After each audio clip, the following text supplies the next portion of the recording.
So, Brennan, do you believe in aliens? I mean, I wouldn't ever put it down and say I don't believe at all, but I am a little skeptical. Yeah, well, today we have a guest on that could make you a believer. Well, I guess we're gonna have to find out. So welcome to Sus, Share Your Scare, where we talk to real people and hear real stories. I'm your host, Brennan Taylor. This is my brother, Jake. What's up? And today is actually Jake's birthday.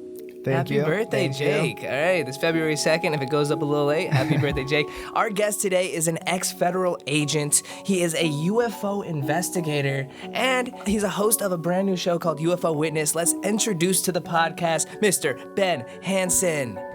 Hey guys, how's it going? How you doing? What's going on, man? And happy birthday. Thank you. How old are you today? I turned 28. I'm old, you know? Man. Oh man, that was one of my favorite ages. Well, It's all downhill. Oh, I It's all know. downhill from there. I'm at the peak. No, man, thank you so much for taking the time and coming on the podcast. It's truly, this is an honor, I feel like, because, you know, you don't usually have an ex-federal agent or anyone that's this into UFOs on the podcast. It's crazy, so thanks. Oh, thanks. Thanks for having me. Yeah, I was just going to say, especially during these times right now, we're seeing more and more UFO sightings all over. Like, there just was one in California recently. Literally like a couple days ago. Yeah. Did you hear about that one? Which one? Where was it at? There was one over, like, the 101 freeway. You I think maybe I heard this something photo. about it. I don't know if you can really see that. Okay, TMZ yeah, reported I on think it. I did see that one. Yeah, and Yeah, it's been a big year. It's been a big couple of years for UFOs, and it's like a lot of people who just, you know it from TVs and movies and stuff, aren't too into it, all of a sudden are taking notice, and the media's taking notice. So everyone's talking about it. Yeah, what do you think about that? Like, I know, you know, just a couple years ago it wasn't really that big of news, and now it's like, you know, people are posting their sightings here and there, and like the quality of the evidence is getting better and better. How do you feel about that, being an investigator yourself? Well, it is interesting because if we were to have lived in the 50s and 60s, right, it was probably a much bigger deal then too, because they went through these trends, what they call UFO flaps, which are like kind of explosions of UFO cases. That people were frantic, people were panicking, right? And then it kind of settled down. It happened again in the 60s. There was some in the mid 70s, and then when Close Encounters and E.T. and all these alien movies came out in the 80s.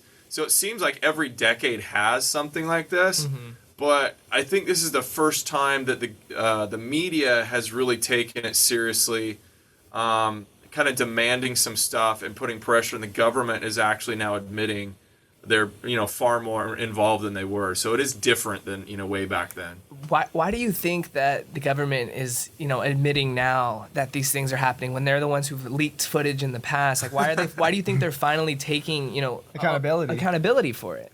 Well, I wouldn't necessarily say they have accountability. I almost want to say it's because they're like forced to. If you look at all the stuff that's come out that the government is now kind of embarrassed about, and we get to see the inner workings of how politics takes place and all this.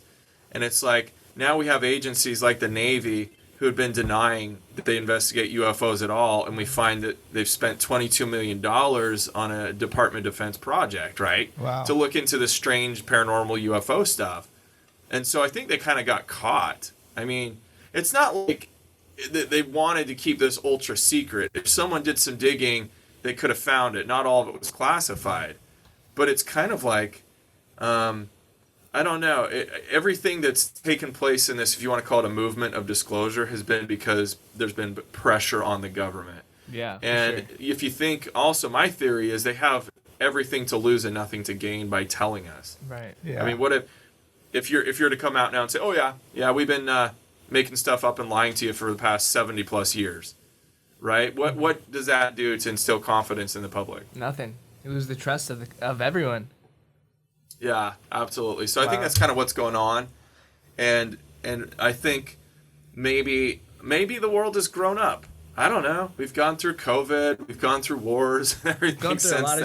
It's like maybe we kind of grown up, and they're like, okay, well, maybe they can handle the truth. But I used to think that until remember the first days of COVID, when like people started hoarding toilet paper and like nearly killing each other for it, and I'm like, That's just the news of like a virus that, you know, some people are getting sick. It's not like oh yeah, we've been visited by aliens and they might be here. So, Right. Yeah. And just how people acted then. Imagine how they'll act if they are saying, like, yeah, there is actually aliens here. You know, people might really there'll go be crazy. Some major people freaking out. I'm Oh. okay with it, but you know. Yeah. I mean, that would be nuts. But let's take it back a little bit. Like, what was the first thing that made you want to get into UFOs? It was probably the movie E.T. Really? I mean, this predates you guys, and maybe you haven't even seen it. No, we've seen, We've seen E.T. I was like 5 years old, you know, like when I went and saw that movie, the movie theater. It's the first movie I remember seeing. And that was just like sort of a cool spark my imagination. You know, what would it be like to meet an extraterrestrial? Is there life on other worlds? And E.T. was a fun-loving, you know, kind of creature. Yeah. But then in the 80s, there was a lot of big UFO sightings, and I used to take my dad would find stuff in the newspaper, and I would clip out like every newspaper clipping, you know, and put it in my little book of UFO stuff. And so I was probably about 10, 12 years old when I was reading books, like adult books about UFOs. But it wasn't cool then. It wasn't cool at all. It was like my friends would come over to play Star Wars with me, and I would like turn my UFO books away, like hide them. That's funny. Would you consider yourself like, you know, I'm gonna use like in today's terms, would you consider yourself like a conspiracist? Because there's no real, like, I mean, there is proof out there, but there's no like hard evidence, like, here is an alien, everyone look at it. Well, I mean, the terms that get thrown around a lot have different meanings to different people. Like the terms, you know, believer and skeptic. People love to categorize people in black and white, and you know, politics, whatever people do, hardly anyone is that way. Right. So when somebody says a conspiracist, you know, they often are saying, okay, well, you believe everything there is to believe about the government, you know, testing us or chemtrails or all this stuff. And it's like, no, it's not that way at all. A conspiracy is a plot by, I think the definition is by two or more people, right? To subvert, to disguise, to hide something. Mm-hmm. But a conspiracy in that case, yeah, I guess you would say, I believe there's a conspiracy against UFO knowledge, because I do think there's a very high probability that our government knows more than we do. Yeah. Right. But am I a conspiracy theorist? I work in it, I investigate it, but I would say by far like 60, 70, 80% of the stuff people bring me is just ridiculous. You know, I have an open mind. That's the thing. You have to have an open mind. You can't just dismiss it. Yeah. But how much time do you really want to spend on trying to tell someone that the Earth is round and not flat? Right. You know? Definitely. Or that we didn't land on the moon. Yeah. You know, that you could sit there and argue till you're blue in the face, and you're just like, you've wasted my time in my life. Definitely. You know, talking about this. I've definitely wasted a day looking up stuff on YouTube like that. For sure. For sure. It's Well, it's rabbit hole, amazing, but I don't know that most people really believe some of the stuff they say. They just love to argue, or they want to create their own little reality. But UFOs are different. UFOs, if you were to take the amount of witness testimony, okay? So remember, people get sent to prison based on witnesses' testimonies. Right. They get put to death based on witnesses' testimonies. Mm-hmm. You don't have to have the bloody knife, right? Yeah. If somebody says there's enough people that saw this happen, okay, the jury believes you, you get sentenced to death. That's true. So That if is you true. can do that in criminal court, if you were to look at the just incredible amount of evidence in favor of UFOs, when I say that, I mean like stuff that can't be explained, you know, all by, you know, natural phenomena or misidentification. If we're talking about craft that are beyond our capabilities, okay, and that is most likely not ours, the evidence is overwhelming. And that's what most people don't realize. You know, you've got hundreds of thousands, if not millions, of witnesses to things that that aren't explainable naturally. And the skeptics, again, I'm using another term, but those people who just say it can't happen, they just want to dismiss it completely. And I think that's silly. Mm-hmm. But over the years, the government has had special teams and people who handle things like that. I mean, the FBI did. Yeah. They investigated cattle mutilations. J. Edgar Hoover was asked to take over the UFO investigations in, I believe it was the late 40s, early 50s, right? And so they have been involved in that. But I can say this much: nothing that I did there has anything to do with what I'm doing now. Okay.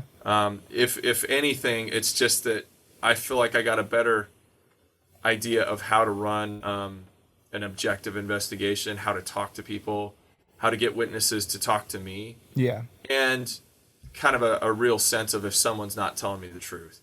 So those are things that I did, but I was so passionate about this well before I got into working for the government. And you do other things too. You teach like gun lessons and doomsday preparations and all that, correct? I'm in a bit of everything. Yeah, I'm kind of, I guess you could say I'm a prepper, but again, I'm not a conspiracist. Like I don't think, I don't have a bunker. I was just gonna ask that. Do you have like a go bag? Sure. Yeah, I have a company that sells bulletproof vests. Wow. And everything like that. So I've got bug out bags but everyone should be a prepper. And my belief is like if you have a first aid kit in your car, that's what we're talking about. Yeah. And people aren't laughing as much now. I had like GQ and New York Times and stuff interview me about that whole side of my life because COVID, right? They're like, what's gonna happen? Everyone's freaking out. And I'm like, well, this is what preparation means. We've been told by the government to prepare for emergencies to take care of ourselves. So anyways, whole other topic, but I try to do a bunch of everything. I'm a pilot, I'm an EMT. I just any certification that I can get, I love doing. There's only 24 hours in the day. How do you do it all? he can slow down time or something. Yeah, you must have some superpowers. You an alien? I'll tell you, it's a lot of Mountain Dew. It's like I shouldn't, but it's hard to there isn't enough hours in the day, right? Yeah. And you get up and I'm like, man, I got so many things, and life was simpler when I was your guys' age, It's like I was in college and I just had to get through school. Right, you're just flowing. Can you tell us, like, what should we have in, like, an emergency bag? Because, like, I have an emergency backpack in my closet, but, like, what should the people have? Like, what are the main necessities? Think of what your hierarchy of needs are to survive, right? Mm-hmm. The first thing you need is shelter. Like, if you're in a place where you get hypothermia, you can die in hours. Then it's water, right? Because you only survive a couple days or a week. And then it's food, So... Mm-hmm. If you only had, like one bag to put stuff in, let's say you're going to stay home. Let's say it's an earthquake and I just need to be at home. I would make sure you have, gallons of water, at least 1 gallon per day. I would have a first aid kit so you can, kind of fix yourself up if you're severely injured. I would take a class in Stop the Bleed so you can help other people. Because people don't realize, hey man, earthquake happens. The fire department's not coming. That's true. Sorry. The hospitals are overrun. Like, you're on your own. Yeah. Right? For maybe several days. And look in your cupboard right now. How much food do you have? Like, some tuna. Eventually, I'd be screwed. Eventually, it's a good idea to have 3 to 6 months of food. Right? Maybe even more. But a lot of people don't even have a week's worth of food. Yeah, Brennan just bought like 1,000 seeds on Amazon so he can plant his whole garden. I'm ready. Nice. Like, if the zombie apocalypse happens, I have like all the necessities for seeds. Like, I can grow my own garden, and I also bought a 3-month supply, like in a bucket worth of food. So like, dude, you're far ahead. I was gonna say that. Like, if you don't like cooking, and I don't cook, go get yourself those pre-made meals, and they don't have to be like the MREs, the military. It's the ones from REI that backpackers use. Yeah, they're great. They make some gourmet freeze-dried meals, and all you do is add water. And watch your food grow. It rehydrates. And it even tastes good. Like, it tastes pretty dang good. Yeah. But, something happens like COVID, people freak out. And then, like, once it's okay again, most people are like, oh, glad we got through that. Yeah. And instead of, like, building up their supplies, they wait till the next thing, right? And then it's too late again. Definitely. Most definitely. Did you... I don't know if you're on the app Clubhouse, but did you recently Elon Musk was on, he was talking about aliens and what he believes and what he doesn't believe, and he pretty much said, and he owns SpaceX and Tesla, so I assume he would have a good grasp on what's going on in the world, He said that he has not seen any evidence of aliens, but there could be dead civilizations out of space, out of our what is it? Our solar system? Yeah, out of our solar system. And then he said pretty sure I would know about it, saying that if there's aliens Sounds like here. him. He's like, oh, they'd come to me first. I was just wondering if you heard about it. What's your opinion on that? Well, first of all, I joined Clubhouse like a couple days ago. Are you guys on there? Yeah, I'm on there. Yeah. I don't know how to use it, so maybe you can teach me. Like, I just pulled it up just now, and I'm like, I don't know how to get into rooms or what to do. Yeah. But no, I didn't hear that. Mm-hmm. And I did order one of Musk's cyber trucks, so I hope he finishes it. You better get it done quick, because I need a new truck. Yeah.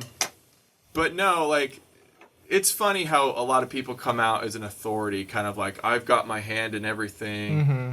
and if something were to happen out there, I would know because Yeah. I'm connected, right? So That's it's true. nice. People like that theorize, but I don't think that's how it works. I do think there's a good probability we have been visited here, not just some far out planet. I agree. I mean, my other I guess conspiracy on it is that people like Elon Musk are told not to even talk about it, to deny it himself. He might know so much more than what he even is allowed to say himself, And I was just thinking, like, from your investigations on like Project Blue Book and about the 10,000 UFO reports and stuff like that, how are you able to talk about it and not worry that like the government's going to knock on your door and like take you away for like the knowledge that you know? Well, think of it this way, okay? No, I don't mean to minimize and say that didn't happen, but it has happened in the past. We have plenty. I've talked to witnesses who, during Roswell, were little kids, okay? And one lady I'm thinking in particular, she handled the debris from Roswell, okay? Her dad brought it home to her. The next morning, the military, I think it was the next morning, the military shows up, asks the dad, who was a firefighter, to turn over the stuff, separates the kids from the parents, and takes her into the other room and says, don't ever talk about this. If you do, we'll take you out to the desert, and something to the effect that they would kill her family and she'd never see them again. Wow. And to a little kid, right? And so this sort of thing, it wasn't uncommon in the early days, in the 50s and 60s. The government, I think, was, and that's not to suggest that they were covering up aliens, which is probable, but I think that they were scared that people would panic and they didn't know how to control whatever this was. But now fast forward to today, okay? And if someone comes up to me at my conference and says, did you see outside there's like a black helicopter following me because, the government know too much and they're going to take me out. And that's where I have to laugh. Yeah. Because we're not living in the same time period. And I'm like, look, if they wanted you out of the way, it costs 30 cents, for a round of ammo to take you out. They're not following you and like programming your brain and putting thoughts into your head and harassing you because they're afraid you're going to go tell someone. Yeah. And they're definitely not spending the man hours and the resources to put a helicopter up to watch you go to the grocery store. Okay? Right. Because, I have worked for the government. So that's where I'm like, I don't believe that most people, I say most people, I don't think most people are in a position of knowing something that would get them in trouble. Yeah. Now, if you were part of, let's say, a secret group that has this material and you snuck some out, or you took video of it and tried to release it, then yeah, maybe someone might step in and you might have a little accident or a little threat or something like that. But think of this. If I took video of, let's say, a UFO landing on an Air Force base, okay, and the aliens get out and they say hi to everyone, we go interview them or whatever, and I threaten to take that video and smuggle it out to put it on the 10 o'clock news. Yeah. How many people are still not going to believe it happened? Right? Yeah. So I think we do it to ourselves because of the viral videos, the YouTube, all that stuff. Like, there's so many hoaxes out there, they don't need to do anything. For sure. Like, we wouldn't know real evidence if it came right up and sat down next to us practically, because there's so much information and so much hoaxing and viral videos that I don't think the government needs to do that anymore. What are your thoughts on this? Because, the Bob Lazar movie that was on Netflix, huge, everyone has seen it, talking about how he literally worked at Area 51 and he came out with all this information and, like, I mean, what are your thoughts on that? Do you believe everything he said? Is he even allowed to come out and say this? How hasn't the government taken down? Like, those are my Lazar questions. is such a conundrum, man, because I'm friends with George Knapp, who broke the story. I've never met Lazar myself, but, it was like back in the mid-'90s, early '90s, when I remember reading a Popular Mechanics article that talked about Area 51. And I always wanted to go there with my dad. We had it planned out. We were going to go up to the ridge. We were going to go look in. And that's when they were arresting people, or getting too close. And I read all about Lazar's story. And it's kind of like I've gone through this thing of like believing him to then later, decades later, everyone's like, no, this didn't check out. He didn't have a record at MIT and all this stuff, to not believing him. But now that he's re-emerged and we're seeing that some of the stuff he was talking about matches up, and watching these interviews, I'll say this much. If he's a liar, he's a real good liar. That's what I was He's thinking. a real good liar. And so it is a compelling video, but you also have to consider the possibility that even Lazar may have been lied to. And he says that. He knows what he was told and what he saw, but it's possible that he was being fed false information and maybe testing to see if he was going to go tell people or be part of this story. Who knows? I guess we just have to wait and see, man, because I would give anything to have an invisibility suit and go into Area 51 and just look around. Imagine.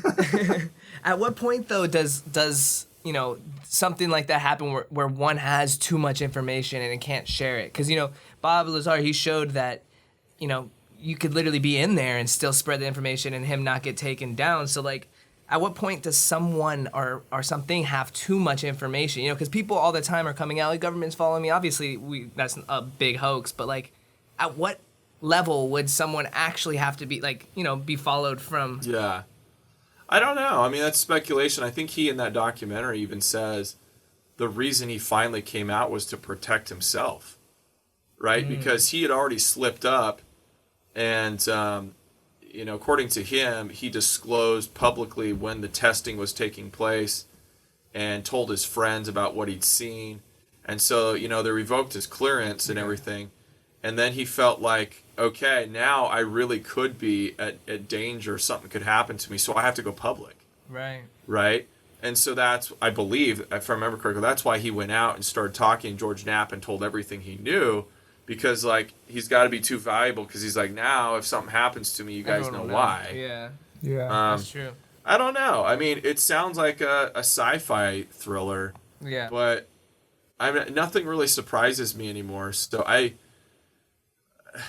would hate to think anything about any government that would be so sinister to actually take people out like that. Right. But the government's done it before. The CIA's done it with dictators and world leaders, and I think mostly they just kind of let it play out, because if they have enough crazy stories out there, the general public doesn't know what to believe. They don't have to do anything. Right. That's crazy. And how do you even like being an investigator in today's age, when there's so much just editing that goes along with things, like how do you determine what's real and what's not? Well, okay, so if you're talking about UFO videos, I've actually taken some classes in. I wanted to know myself, because I'm not like a computer programmer. I wouldn't say I'm a great editor, but I took classes in special effects to get the basic understanding of how this stuff is done. Mm-hmm. So there are some red flags. I mean, there's stuff that you can look at, but a lot of it deals with psychology too. So if you go on and you see this video and it's like best UFO evidence ever, or real shocking video of UFOs and aliens, and like, if it sounds like they're trying to sell you a weight loss formula, there's probably a reason that they're trying to play on your emotions, because the facts of it aren't that great, and they don't want to discuss the facts. Right. Yeah, I agree. Right? And so we could go step by step, and I show you like little things to look for in videos, but you do have to kind of break it down. And then the other thing is you can hardly talk to these people. Right. YouTube and whatever, like, they make it so they're anonymous, and you can rarely get someone to answer your questions about the event, and that makes the perfect hoax. Yeah, exactly. Yeah. I was going to ask about Project Blue Book. How did you get introduced to Jenny Jenny Zeidman. If people don't know, Jenny Zeidman was one of the last surviving members of the Air Force top secret UFO investigation called the Project Blue Book. How'd that whole happen? So Mark O'Connell is a UFO researcher who wrote a biography on J. Allen Hynek. So Dr. Hynek, for people who don't know, he's kind of like the lead consultant working for the Air Force. He's a civilian. He's a professor in the 50s, 60s. And he was called in to be like an objective scientist. He later found out they really wanted him to help debunk these sightings and to make the public not feel afraid because he could explain them away, right? Yeah. But he soon found in the Blue Book cases that a lot of the cases were not even stopping at his desk. The ones that were of real importance to national security often were going over his head and going to a special unit within the Air Force. So the ones he had, which they're kind of like, okay, you go on this one, that one, even those ones started to turn out very significant findings. And Jenny Zeidman was a student, I think it was at Ohio State. She was a student in one of his classes of astronomy, I believe, and they were out looking at some stars and they witnessed some strange object. And the next day she came back with some research and showed him, hey, I think this was such and such meteor or whatever. And he was so impressed. He's like, do you want to be my personal assistant? So Jenny worked for him for several years and then became a field investigator herself. And I want to say, gosh, she was like 87, 88, somewhere in her 80s, but really spry. I mean, she's like very talkative, opinionated. And so when Mark O'Connell was doing his book, he had to kind of convince her that he was a safe person to talk to because she'd never really come out and discussed this. And so that's how they met. And then I met Jenny through Mark. And unfortunately, she died during our filming. I mean, like, not in our filming. But while we were between visits, she just got sick and passed away. So there was so much good information we were getting from her. It's just too bad because we're losing a lot of people from that era. Wow. And do you think that there's no, she didn't leave any evidence, anything that you guys could go through and further that? Or just she really she just... did. Yeah. I mean, she had personal archives from audio tapes and recordings and things that she was with Hynek. And so we were just starting to crack into that. I think we probably still have access, with the family helping us to see what else might be in there. Wow. But we also have new leads now on other researchers who have passed away, but we've got access to some of those archives to get in and see, there's the official government, Project Blue Book cases, but then there's the supplemental stuff you don't see in the case files and the stuff that happened after with Hynek. So, I mean, it's just awesome. It's like going to these iconic UFO sites and talking to witnesses who are still alive. It's the weirdest stories. Stuff that inspired Steven Spielberg, to make some of his movies came from these cases. That's insane. With all the knowledge that you know of UFOs and them being I've seen some clips too, the declassified files where UFOs move so fast and they're so just ahead of time for especially what we know here in in our government. So if UFOs really were here, don't you think would we even stand a chance against them if they wanted to come and take over? Realistically, probably not. I mean, and that's the main thing that people say is well, are they benevolent or are they here to hurt us? It's right. Well, the theory I like to think of is if they wanted to, they would have already done it. Yeah. However, you could be dealing with multiple races, right? 100%. I mean, we kind of assume that it's they and it's this just one group, but people who claim to have been abducted, some of them talk about multiple races they've been in communication with or whatnot. And so some of them have different agendas, right? And the good ones are trying to stop the bad ones from hurting us. I'm I don't know about that. I don't have any evidence of that. Yeah. But there could be multiple agendas, and you're right. The stuff that I've seen, and I've had 3 encounters of my own, is so far beyond anything we have conventionally that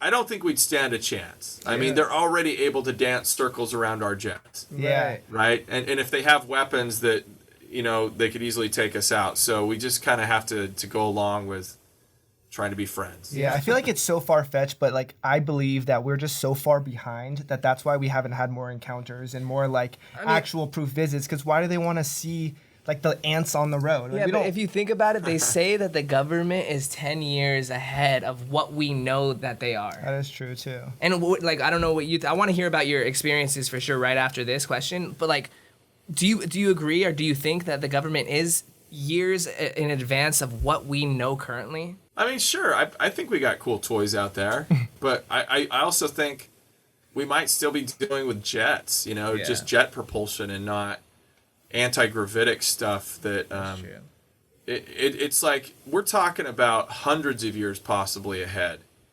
of and some people say thousands of years. I don't know about that. We've come through the space age really quickly.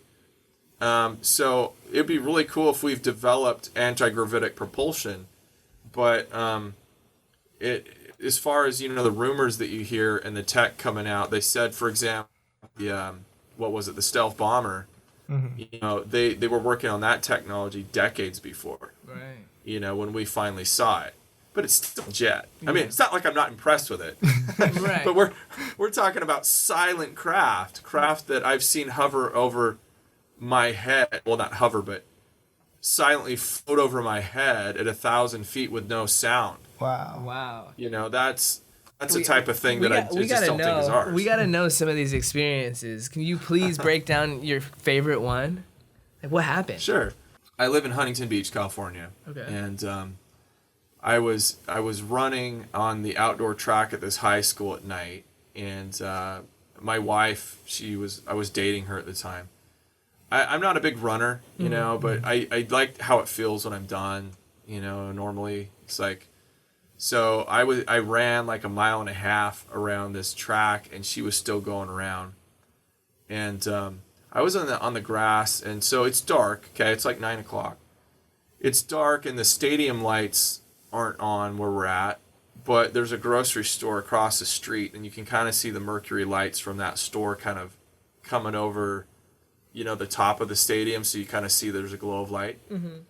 Well, so I'm down on the grass, and I'm stretching, and I'm looking up, and there's a marine layer of clouds 1,000 feet up. And I know because I looked up the weather report right after. And all of a sudden, I see this object, and it's got 3 points of light on it. Okay, but very, very dimly lit. They're not aircraft lights. It sounds weird, but they almost look like those big medicine balls you have at the gym. Yeah. Right? You sit on them. They're like huge. They were spheres, and they were just softly glowing, and one on each point. And this thing just flies over my head, completely silent. It's almost like you just take a movie and you turned it off, and you're like, because you're expecting to hear something. Mm-hmm. And it just goes over the top of my head super fast into my right, and I'm like, what the? And so my wife is running around the track, and she's coming around the corner, and I'm like, I think I just saw it. And she goes, a UFO. She's like, I saw it too. I was like, oh, thank goodness you saw this. Wow. And it was so crazy because you're like pinching yourself, and I'd always heard about black triangles, but the strangest thing of all, okay, aside from it being silent, was I saw it was partly cloudy. It went in and out of the clouds slightly, so I knew that it was a physical object. I could see the clouds kind of roll over the front of it. Wow. But the underside of it, okay, I'm like now drinking the Kool-Aid, because as you look straight up into it, it was either painted the same color as the sky above, or it had some sort of cloaking technology. Wow. Because it was like there was no middle part. That's crazy. So it was low enough that like you could clearly see all this. Like it wasn't like it could have been a shooting star. It was nothing like that. Oh, no. And the only way that I knew it was a solid structure, not 3 balls of light, was because that light from the parking lot at the grocery store across the street, it had enough light that was spilling over the stadium that I think it was reflecting off of those spheres. Oh, man. It was just, I don't even know if it was generating its own light. It was just sort of reflecting a light glow. and I could very faintly make out the edge of the triangle between those spheres. Other than that, it was completely transparent in the middle. Wow. I've actually experienced something too. What? If you want to hear, I've never told anyone. No. I was, I don't know why. I was I'm with learning my, all new things today. I recently got finished working on my car. I lowered it, so I drove up to Angeles Crest with my buddy to take pictures of it. And we're leaving. It's like 10 p.m. and we're just driving down, just talking, listening to music. And he goes, "Look up there." And we look to the sky. We're coming down, and we see the same thing, like a triangle light thing in the sky. There was a bunch of cars parked, like watching it too. Like everyone kind of stopped, and we're seeing it. And it was just kind of like, but there was multiple. There was at least two of them, and they were like going around each other and like doing like weird things. No way. And I look at my buddy and I said, "What the is that?" And he laughs at me and he goes, "Yo, Angeles Crest is always supposedly like getting sightings of stuff like this. I've seen a couple times like weird stuff like this." He's like, "I don't know what it is. It could be an alien." And like we didn't stop. I kind of just like blew it past my head and was just like, "Well, that was weird. Let's continue." But to this day, like it was never in the news. It was never nothing like that. It was just like, what year was it? Do you remember? It was last year. Really? Yeah, it was around this time last year. That's awesome. Yeah. Yeah, that is a cool area. Just north of LA, right? Yeah. That's Yeah. insane. Yeah. Your brother didn't even know. I didn't even know. I'm like, damn, I'm the only one that has no alien experiences here. I'm pissed. Like, when's my UFO time? I want to see one. Did you almost not believe what you see? Like, is it a time where you're just like, this can't be real? Yeah, absolutely. Because, like, my first one wasn't as dramatic, but it's still, like, I was on a cruise. I was actually working for Orkin Pest Control in Florida during college, and I was, like, there for the summer. And we decided to go on a cruise from Fort Lauderdale out to the Bahamas. And on the return, there was like this meteor shower going on. So me and my buddy decided to go up to the top deck, and we're laying there. And we, sidebar, okay, we met a couple girls. They were like the only girls our age, like on the on the ship. And one of them was a psychologist. So she was like more like, you know, a woman, but like, I was in my 20s. I was your guys' age, a little bit younger. Anyways, we're sitting there watching the stars, and all of a sudden, one of the girls goes, "Hey, what's that?" And I watched this light, and I was about to say, "Well, duh, it's a satellite," because it's going in a straight line. Yeah. But then all of a sudden, it starts doing this S turn, and it starts going like this. Wow. Okay, and it goes off in a different direction. I was like, "What?"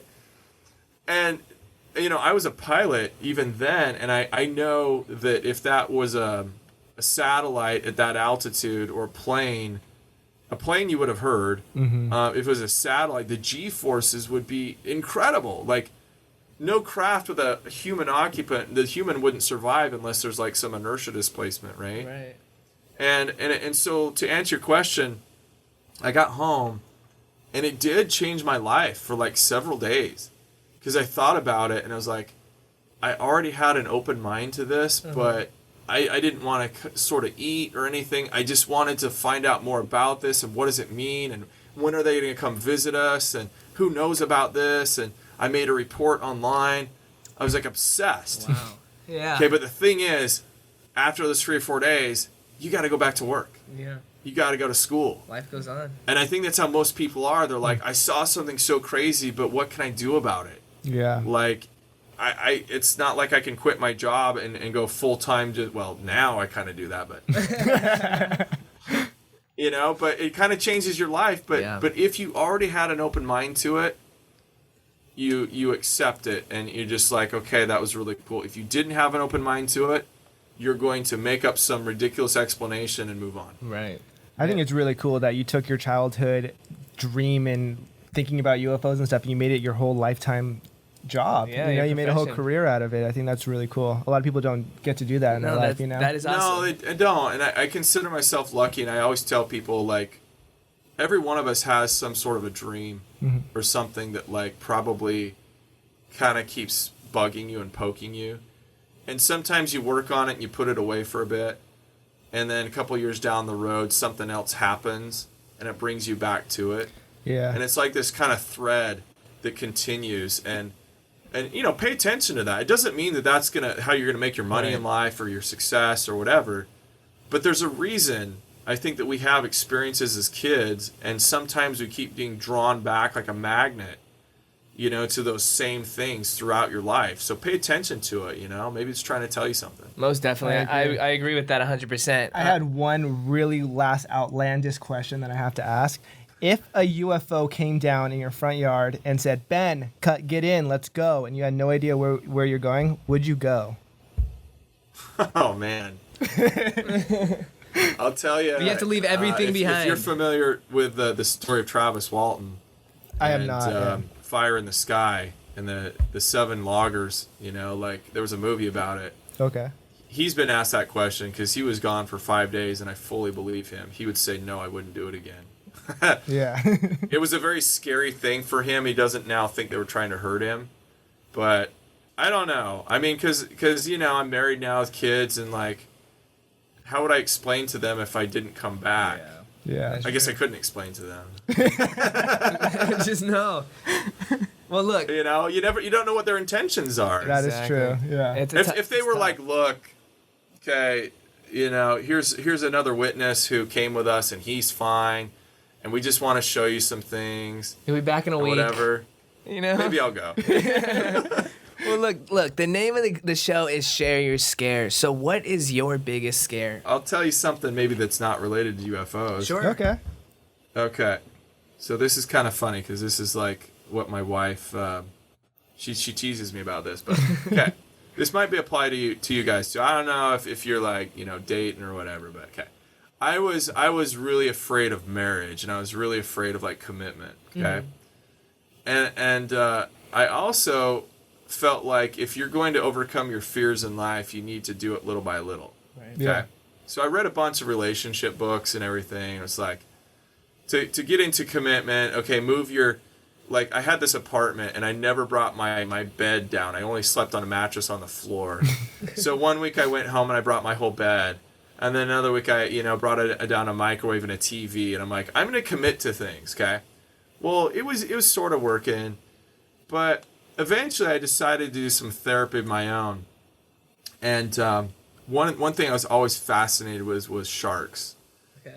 And I always wanted, I've been a scuba diver for a while, but I always wanted to go great white shark diving. Wow. Okay. So, Sounds scary already. like a year or two into filming one of my other shows on Sci-Fi, you know, Fact or Faked, I got together some friends and we kind of chartered this boat that left out of San Diego. And I was just dating my wife at the time, and she's like, she couldn't get away from work and whatever, so it's just me and my buddies.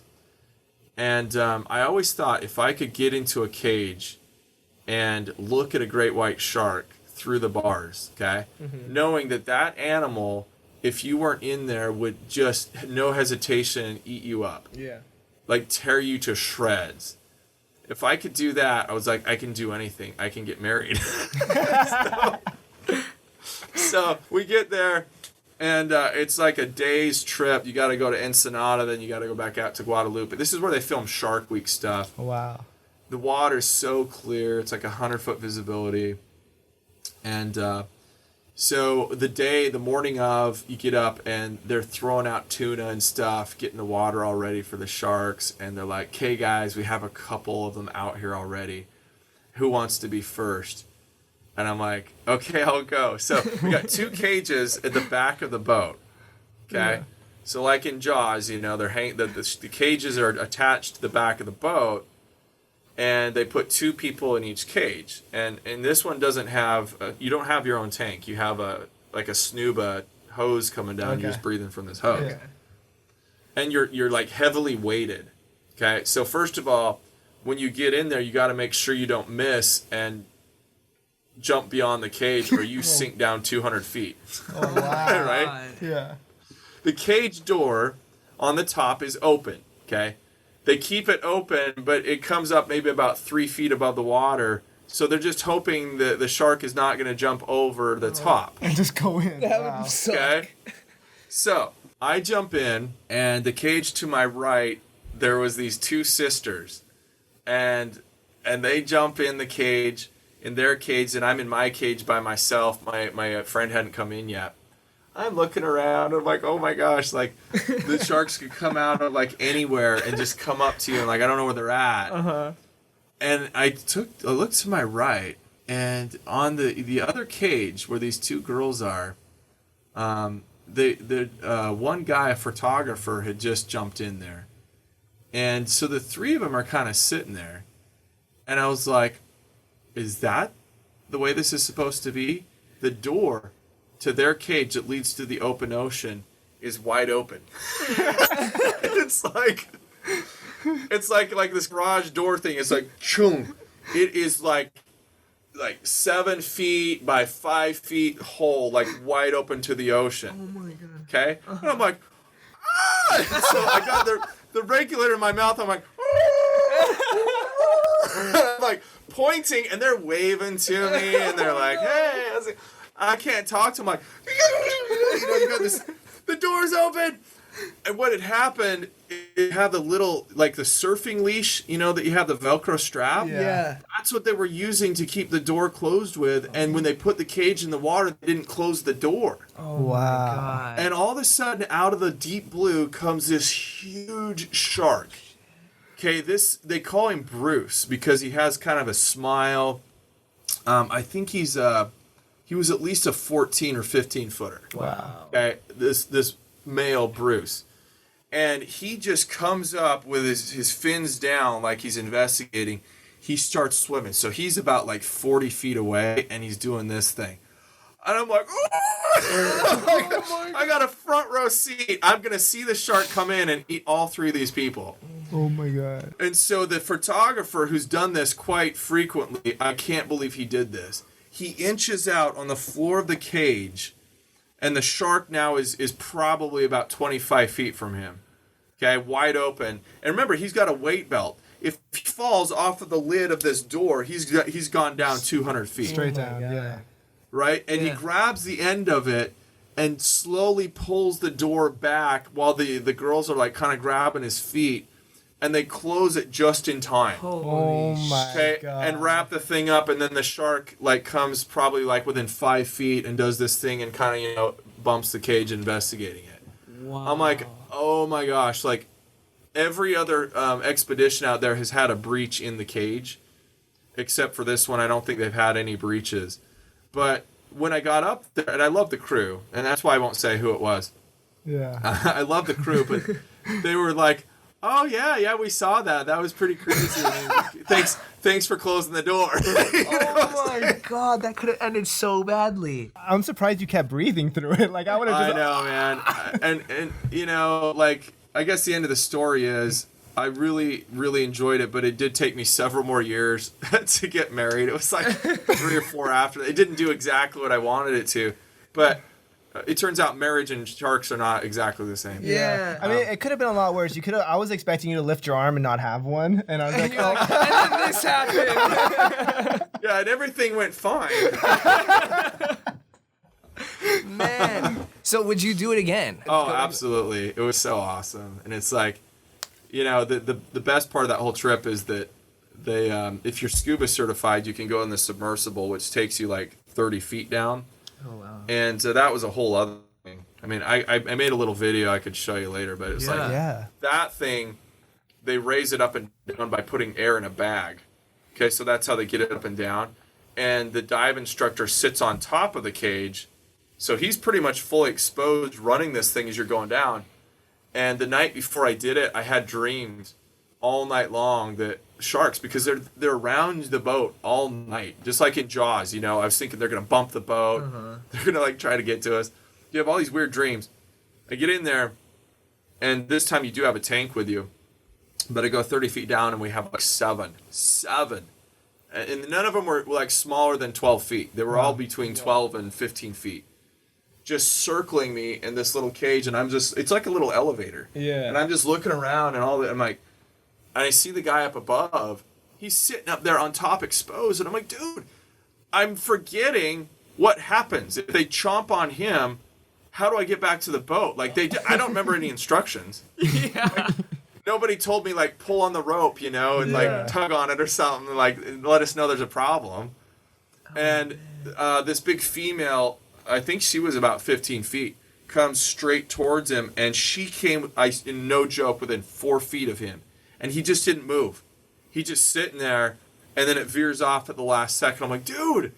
And he's like, yeah, I was getting a little bit nervous when she came really close. And I'm like, balls of steel right there. Yeah. I don't know how they do it, but yeah, I would go again. But man, the people who free dive, the people who like hold on to them as they're swimming, that is ridiculous. Yeah, they're insane. playing with their lives there. Wow. Well, Ben, what can you tell us about your show? Where can people watch the show? Yeah, so it's not about sharks.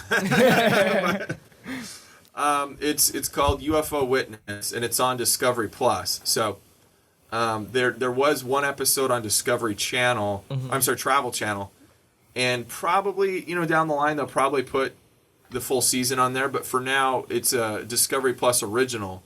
Right. So you can go check. If you have Kindle, Apple TV, Roku, any of that stuff will have it. You can download it to your phone and all that. Fire. There's like a free trial period, but a lot of really good content. I think they bought all of History and A&E's like archive stuff. So if you're in Ancient Aliens and all that, like they have all that on there too. Wow. Oh, sweet. That's Yeah, we're awesome. going to have to definitely check that out. We're almost out of time here, but is there any last words that you would like to tell the people that are listening right now?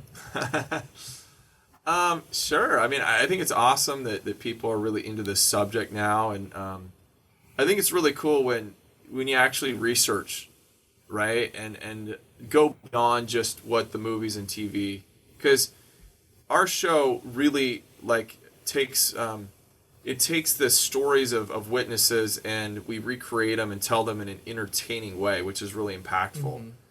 But if that's something that moves people to be interested in it, I would just encourage everybody to pick up a book or look into it and stay tuned, because we're having some really great things coming forward as far as UFOs go. The world in general has really interesting things happening right now. So stay safe, stay prepared, and we'll see what happens. There we Thank go. you. That's it. Ben Hansen on Share Your Scare. Thank you, everybody, for listening. And until next week, we will see you guys then. Peace. Thanks for listening to Sus, Share Your Scare. Make sure to subscribe and check back every Wednesday for new episodes, and don't forget to tell your friends. Follow all of our social media links at shareyourscare.com. We're going to be doing tons of giveaways, but only for our most active fans. If you have a scare of your own that you want to share, leave us a voicemail. Our number is 626-275-8695. Or if you just want to shoot us an email, our email is shareyourscarepod@gmail.com, and that's spelled with a U-R. Until next Wednesday, stay sus.